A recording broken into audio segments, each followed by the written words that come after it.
when you step back, the crypto and blockchain revolution is really just going to get started.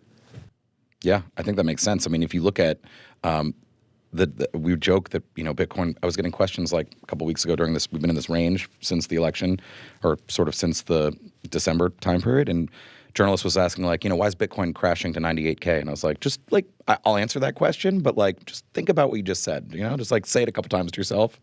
Is it surreal from where you start? Did you think we would get to 100K?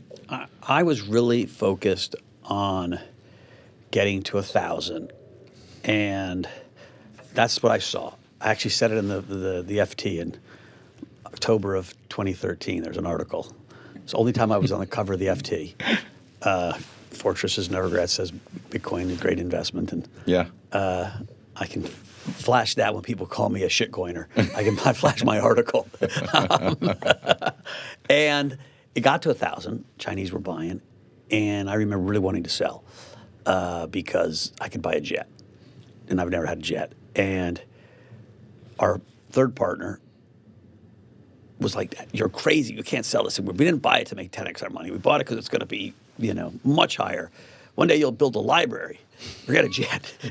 And he actually bought a bunch of Bitcoin on Fortress's balance sheet, which in essence blocked me from selling. Because if legally I could have sold, I would look like an asshole if I'm selling as one of the partners and the company's buying. And so, and like I thought, it went from 1,200 back to 200. It didn't come back up until, that was like 4.5 year bear market. But I tell you what, this is a true story. I know in every bone of my body, if I had sold at 1,000 and when it went back to 200, I'd have bought a tiny amount.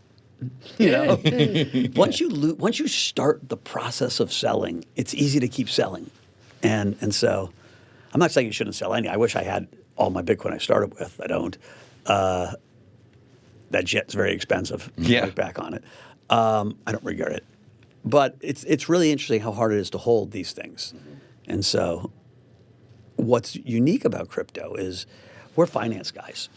And so while Dan's probably got more of a religious zealous around this thing because he told the story more, I love this space, but we're still finance guys that grew up understanding markets. So many people in this space, this has been their obsession, and they just don't sell.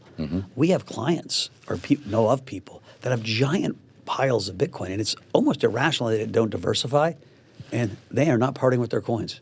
They see their net worth in how many Bitcoins they have, not in how many dollars they have. Not as part of a treasury strategy, but as they want the coins. They want ownership of the network. It's almost political philosophy for a lot of people. Yes. They don't care. Market goes up 7%. They don't care. Market goes up 100%. They don't care. Even Satoshi has 1 million Bitcoins. Doesn't care. Michael Novogratz reacts to the announcement of the U.S. Strategic Crypto Reserve by Trump. Trump has thrown a curveball by naming 5 cryptocurrencies he'd like to secure in a new strategic reserve. These digital currencies, Bitcoin, Ethereum, XRP, Solana, and Cardano, witnessed a swift surge in market prices following Trump's daring announcement. Novogratz predicts how this will get massive for crypto. Welcome back to Investocracy Crypto. Sort of macro thinker, maybe it replaces gold, right, or something. Whatever that is. Gold. How long does it take, and what does that world look like, or anything like that in your mind? Listen, I think it can replace gold just through adoption, right? We are going through the largest wealth transfer in the history of the world, right? Baby boomers are going to die, sadly enough, and they're going to pass that money to the next generation, right? As that happens, I mean, my kids, their friends, my younger kids and their friends, they're online people. And so digital gold is going to be better than gold for them. So I just think that's a natural progression that happens with time, right, and adoption. You got to keep orange pilling people, and then it's going to be Bitcoin relative to gold. And so, gold's market cap is, I looked at it, 16 trillion, and Bitcoin is, 2 trillion, a little less than 2 trillion. And so there's kind of 8x, right? You get close to $1 million. It doesn't feel like it's that far away, really. And that could be 10 years, right?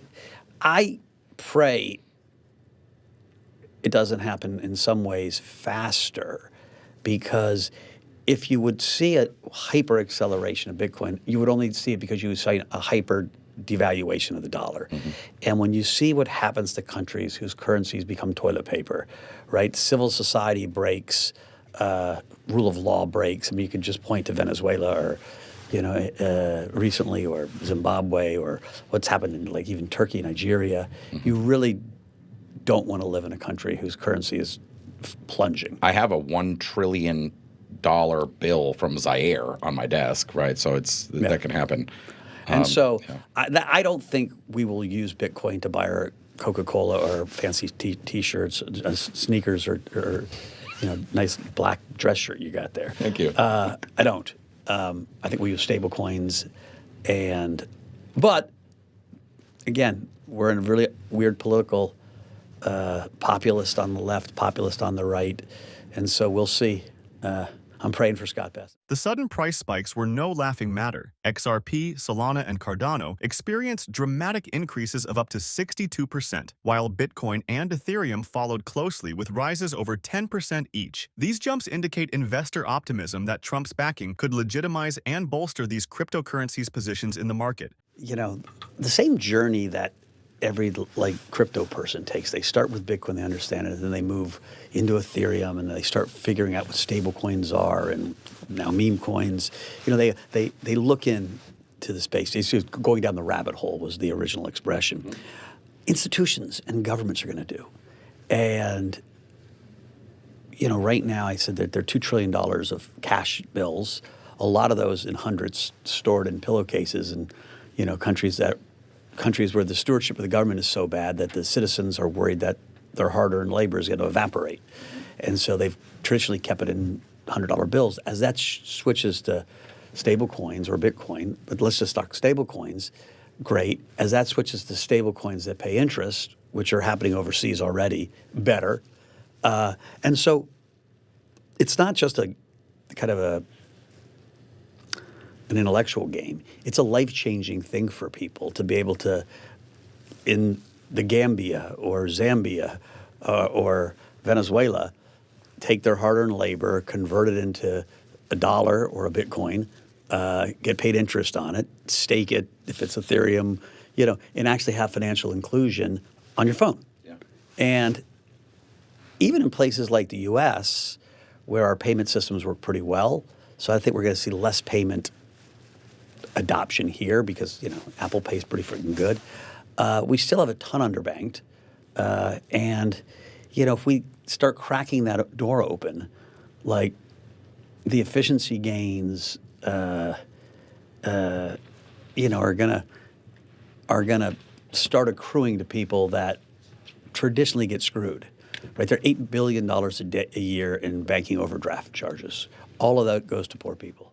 Yet, the strategic reserve concept remains an enigma. According to the Presidential Working Group tasked since January with evaluating crypto laws, this move aligns with efforts to create a national digital asset reserve. But whether this dream reserve becomes a reality is contingent on legal frameworks yet to be deciphered. One can only imagine the anticipation building for the upcoming Friday summit, where believers and skeptics alike await further revelations. But before going any further, if you made it this far into the video, thank you. These videos take a lot of effort and time to make. So if you enjoyed them, please hit the like button and subscribe to the channel. This goes a long way in helping us grow. That said, back to the video. I want to talk about the macro before we let you go a little bit more, because we were talking about Bitcoin and the run-up. We talked about gold a little bit. The dollar in particular has had just a stunning run-up. It's still up even more today. People are thinking that the dollar will really become much stronger under a significant tariff policy under Trump. But if you believe that the dollar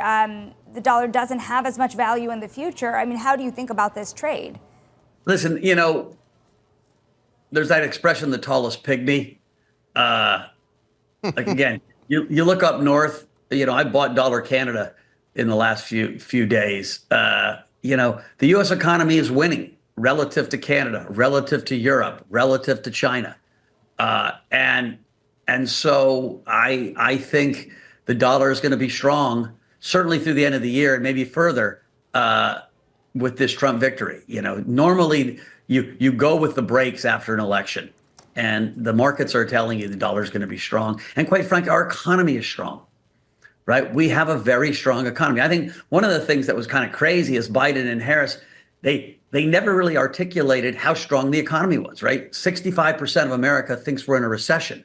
We're absolutely not in a recession. We've got a booming economy with a booming stock market, with more job creation than in any 4 years in history almost. And so what's happening, which is real, was 70% of Americans didn't like the direction the economy is going. The gap between rich and poor still is creating such division in this country. Absolutely. It's creating that polarization. And a lot of people still feel left behind. As the dust settles on this explosive development, many investors might wonder if backing these coins could yield significant returns. Given the current trajectory and the newfound potential for institutional support following the proposed strategic reserve, investing in these highlighted cryptocurrencies could prove pivotal. But what do you think? Share your thoughts. And finally, if you would like to know more about cryptocurrencies or specifically Bitcoin, go ahead and click on the next video on your screen. See you there.